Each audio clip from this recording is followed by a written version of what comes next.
CT. Ravi ಬಿಜೆಪಿಯಲ್ಲಿ ಪ್ರಬಲ ನಾಯಕರಾಗಿ ಗುರುತಿಸಿಕೊಂಡಿದ್ದಂಥವರು, ಬಿಜೆಪಿಯೇ ತನ್ನ ಅಸ್ತಿತ್ವ ಅಂತ ಹೇಳಿಕೊಂಡು ಬರ್ತಾ ಇದ್ದಂಥವ್ರು. ಆದರೆ ಈಗ ಅವರ ಹೇಳಿಕೆ, ಅವರ ಒಂದು ಪೋಸ್ಟರ್ ಸಾಕಷ್ಟು ಸದ್ದು ಮಾಡ್ತಾ ಇದೆ. ಸ್ವಪಕ್ಷೀಯರ ವಿರುದ್ಧ ಸಿಡಿದ ಮಾಜಿ ಸಚಿವ ಸಿ.ಟಿ. ರವಿ ವಿಧಾನಸಭಾ ಚುನಾವಣೆಯಲ್ಲಿ ಯಾರ್ಯಾರು ಹೇಗೆಲ್ಲ ನಡ್ಕೊಂಡ್ರು ಎಲ್ಲದಕ್ಕೂ ಕೂಡ ಉತ್ತರವನ್ನು ಕೊಡೋದಕ್ಕೆ ನನ್ನ ಹತ್ರ ಬಹಳ ಇದೆ, ಬಹಳ ವಿಚಾರಗಳಿದೆ. ಎಲ್ಲದಕ್ಕೂ ಉತ್ತರ ಕೊಡೋದಕ್ಕೆ ನನ್ನ ಹತ್ರ ಬಹಳ ಇದೆ. ಅದೆಲ್ಲವನ್ನ ಕೂಡ ಈಗ ಹೇಳೋದಿಲ್ಲ. ಎಲ್ಲ ಪ್ರಶ್ನೆಗಳಿಗೆ ಉತ್ತರವನ್ನು ಕೊಡುವ ಸಮಯ ಇದಲ್ಲ. ಲೋಕಸಭಾ ಚುನಾವಣೆ ಮುಗಿಲಿ, ಆ ಬಳಿಕ ಎಲ್ಲದಕ್ಕೂ ಉತ್ತರವನ್ನು ಕೊಡ್ತೀನಿ. ನನ್ನ ಮನಸ್ಸಿನ ಒಳಗೆ ಬಹಳ ಭಾವನೆಗಳಿದೆ, ಹೇಳೋದಕ್ಕೂ ಕೂಡ ಬಹಳ ಇದೆ. ಲೋಕಸಭಾ ಚುನಾವಣೆ ನಂತರ ಬಹಳ ವಿಷಯಗಳು ಹೇಳಬೇಕಾಗಿದೆ. ಈಗ ನಮ್ಮ ಗುರಿ ಮೋದಿ 3ನೇ ಬಾರಿ ಪ್ರಧಾನಿ ಆಗೋದು ಅಷ್ಟೇ. ರಾಷ್ಟ್ರ ಹಿತಕ್ಕಾಗಿ ಬಹಳ ವಿಷಯಗಳನ್ನು ನುಂಗಿಕೊಳ್ಳಬೇಕಾಗುತ್ತೆ. ಚಿಕ್ಕಮಗಳೂರು ಕ್ಷೇತ್ರದಲ್ಲಿ ಆಘಾತಕಾರಿಯಾಗಿ ಸೋತಿದ್ದಂಥ ಸಿ.ಟಿ. ರವಿ ಹಿರಿಯೂರು ಸೋಲಿಸಿದ್ದಾಗೆ ಬಹಿರಂಗ ಆರೋಪ ಮಾಡಿದರು. ಹಿರಿಯರೇ ಸೋಲನ್ನ ಮಾಡಿದ್ರು ಅಂತೇಳಿ ಬಿಜೆಪಿ ರಾಜ್ಯಾಧ್ಯಕ್ಷ ಪಟ್ಟದ ಮೇಲೆ ಕಣ್ಣನ್ನಿಟ್ಟಿದ್ದಂಥ ಸಿ.ಟಿ. ರವಿ ರಾಷ್ಟ್ರೀಯ ಪ್ರಧಾನ ಕಾರ್ಯದರ್ಶಿ ಹುದ್ದೆಯಿಂದಲೂ ಕೂಡ ಕೊಡಲಾಗಿತ್ತು.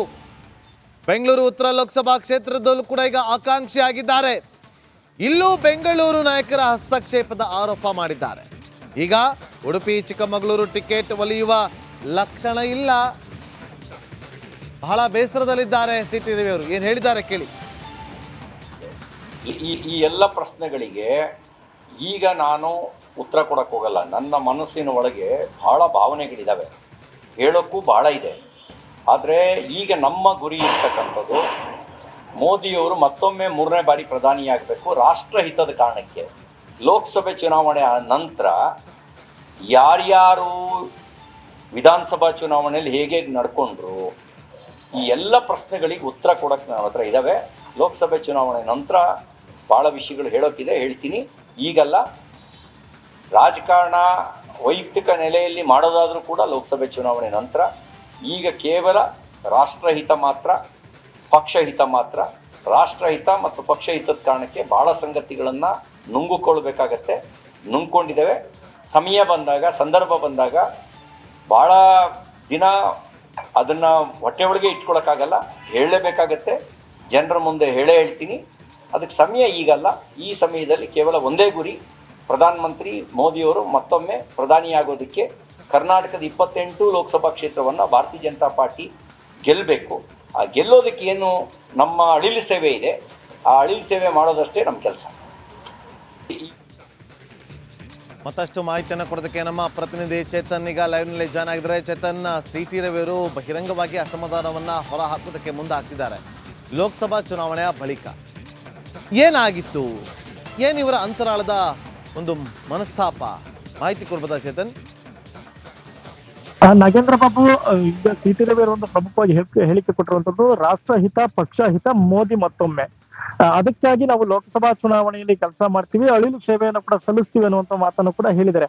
ಆದ್ರೆ ಪ್ರಮುಖವಾಗಿ ಅವರೊಂದು ಸ್ಫೋಟಕ ಆರೋಪವನ್ನು ಕೂಡ ಮಾಡಿರುವಂತದ್ದು ಅಂದ್ರೆ ಲೋಕಸಭಾ ಚುನಾವಣೆ ಮುಗಿದ ನಂತರ ಯಾರೆಲ್ಲ ಒಂದು ವಿಧಾನಸಭಾ ಚುನಾವಣೆಯಲ್ಲಿ ಅವರ ವಿರೋಧವಾಗಿ ಕೆಲಸ ಮಾಡಿದ್ರು ಅದ್ರ ಬಗ್ಗೆ ಕೂಡ ನಾನು ಹೇಳ್ತೇನೆ ಅನ್ನುವಂತ ಮಾತನ್ನು ಹೇಳ್ತಾರೆ. ಅಂದ್ರೆ ಈಗ ಸದ್ಯಕ್ಕೆ ನಾನು ಯಾವುದೇ ರೀತಿ ಕೂಡ ಮಾತನಾಡೋದಿಲ್ಲ ಅನ್ನುವಂತ ಮಾತನ್ನು ಕೂಡ ಹೇಳಿದ್ದಾರೆ. ಅದೇ ಕಳೆದ ವಿಧಾನಸಭಾ ಚುನಾವಣೆಯಲ್ಲಿ ಅವರು ಸುಮಾರು 1 ಲಕ್ಷ ಮತಗಳನ್ನ ಅಂದಾಜು ಕಂಡಿದ್ರು. ಆದ್ರೆ ಎಲ್ಲೋ ಒಂದ್ ಕಡೆ 78,000 ರಿಂದ 79,000 ಅವರ ಒಂದು ಸೋಲು ಕೂಡ ಆಗುತ್ತೆ. ಅಂದ್ರೆ ಕೇವಲ ಒಂದು 5,000 ಮತಗಳಿಂದ ಅವ್ರು ಸೋಲಾಗ್ತಾರೆ. ಆ ಸೋಲಿನ ನಂತರ ಒಂದ್ 2 ದಿನದ ನಂತರ ರಾಷ್ಟ್ರ ರಾಜಕಾರಣದಲ್ಲೂ ಕೂಡ ಸಕ್ರಿಯವಾಗಿ ಕೆಲಸ ಮಾಡ್ತಾರೆ. ಅದಾದ ನಂತರ ಪ್ರಧಾನ ಕಾರ್ಯದರ್ಶಿ ಹುದ್ದೆಗೂ ಕೂಡ ಹೋಗ್ಬಿಡ್ಲಾಗುತ್ತೆ. ಇವೆಲ್ಲ ಬೆಳವಣಿಗೆ ನಡುವೆ ಎಲ್ಲೋ ಒಂದ್ ಕಡೆ ಆಪ್ತರ ಕೈಲಿ ಮಾತ್ರ ಇದೊಂದು ಕೆಲವೊಂದನ್ನ ಹಂಚ್ಕೊಂಡಿದ್ರು. ಅಂದ್ರೆ ಕೆಲವೊಂದು ಪಕ್ಷ ವಿರೋಧಿ ಚಟುವಟಿಕೆ ನಡೀತು, ನನ್ನ ಸೋಲಿಗೂ ಕೂಡ ಕಾರಣ ಆಯ್ತು ಅನ್ನೋ ಮಾಹಿತಿಗಳನ್ನ ಕೂಡ ಆಪ್ತರ ಜೊತೆ ಹಂಚ್ಕೊಂಡಿದ್ರು. ಆದ್ರೆ ಎಲ್ಲೂ ಕೂಡ ಅವರು ಬಹಿರಂಗವಾದ ಹೇಳಿಕೆಯನ್ನು ಕೂಡ ನೀಡಿರಲಿಲ್ಲ.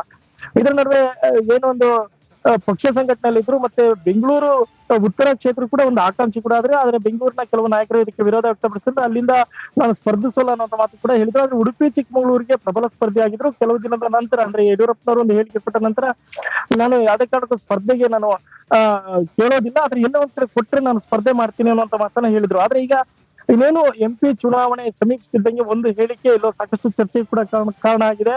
ಆದ್ರೆ ಮುಂದಿನ MP ಚುನಾವಣೆ ಮುಗಿದ ನಂತರ ನಾನು ಎಲ್ಲವನ್ನೂ ಕೂಡ ಬಹಿರಂಗ ಮಾಡ್ತೇನೆ. ಹೆಚ್ಚು ದಿನ ಯಾವುದೇ ಒಂದು ವಿಚಾರಗಳು ಹೊಟ್ಟೆಯೊಳಗೆ ಇಟ್ಕೊಳ್ಳೋದು ಸಾಕಷ್ಟು ಕಷ್ಟ ಆಗುತ್ತೆ. ಹಾಗಾಗಿ ನಾನು ಜನರ ಮುಂದೆ ಹೇಳ್ಬೇಕು ಅನ್ನೋ ಆ ಮಾತನ್ನು ಹೇಳಿರೋದು. ಅಂದ್ರೆ ಕೆಲವೊಂದ್ ಕಡೆ ವಿಧಾನಸಭಾ ಚುನಾವಣೆ ಸೋಲಿರ್ಬೋದು, ಅಥವಾ ಸಾಕಷ್ಟು ಹುದ್ದೆಗಳು ಪ್ರಧಾನ ಕಾರ್ಯದರ್ಶಿ ಹುದ್ದೆ ಹೋಯ್ತು, ರಾಜ್ಯಾಧ್ಯಕ್ಷ ಸ್ಥಾನಕ್ಕೆ ಕೂಡ ಕಂಡಿಟ್ಟಿದ್ರು.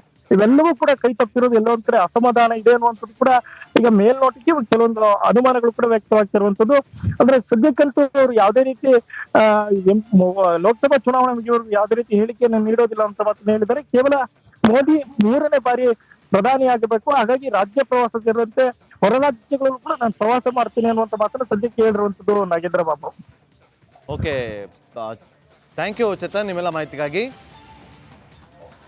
ಈ ಎಲ್ಲ ಪ್ರಶ್ನೆಗಳಿಗೆ ಈಗ ನಾನು ಉತ್ತರ ಕೊಡಕ್ಕೆ ಹೋಗಲ್ಲ. ನನ್ನ ಮನಸ್ಸಿನ ಒಳಗೆ ಬಹಳ ಭಾವನೆಗಳಿದ್ದಾವೆ, ಹೇಳೋಕ್ಕೂ ಬಹಳ ಇದೆ.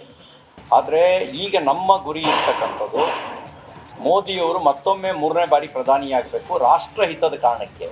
ಲೋಕಸಭೆ ಚುನಾವಣೆ ನಂತರ ಯಾರ್ಯಾರು ವಿಧಾನಸಭಾ ಚುನಾವಣೆಯಲ್ಲಿ ಹೇಗೆ ನಡ್ಕೊಂಡ್ರು, ಈ ಎಲ್ಲ ಪ್ರಶ್ನೆಗಳಿಗೆ ಉತ್ತರ ಕೊಡೋಕ್ಕೆ ನನ್ನ ಹತ್ರ ಇದ್ದಾವೆ. ಲೋಕಸಭೆ ಚುನಾವಣೆ ನಂತರ ಭಾಳ ವಿಷಯಗಳು ಹೇಳೋಕ್ಕಿದೆ, ಹೇಳ್ತೀನಿ. ಈಗಲ್ಲ, ರಾಜಕಾರಣ ವೈಯಕ್ತಿಕ ನೆಲೆಯಲ್ಲಿ ಮಾಡೋದಾದರೂ ಕೂಡ ಲೋಕಸಭೆ ಚುನಾವಣೆ ನಂತರ. ಈಗ ಕೇವಲ ರಾಷ್ಟ್ರಹಿತ ಮಾತ್ರ, ಪಕ್ಷಹಿತ ಮಾತ್ರ. ರಾಷ್ಟ್ರಹಿತ ಮತ್ತು ಪಕ್ಷಹಿತದ ಕಾರಣಕ್ಕೆ ಭಾಳ ಸಂಗತಿಗಳನ್ನು ನುಂಗಿಕೊಳ್ಬೇಕಾಗತ್ತೆ, ನುಂಗ್ಕೊಂಡಿದ್ದೇವೆ. ಸಮಯ ಬಂದಾಗ, ಸಂದರ್ಭ ಬಂದಾಗ, ಭಾಳ ದಿನ ಅದನ್ನು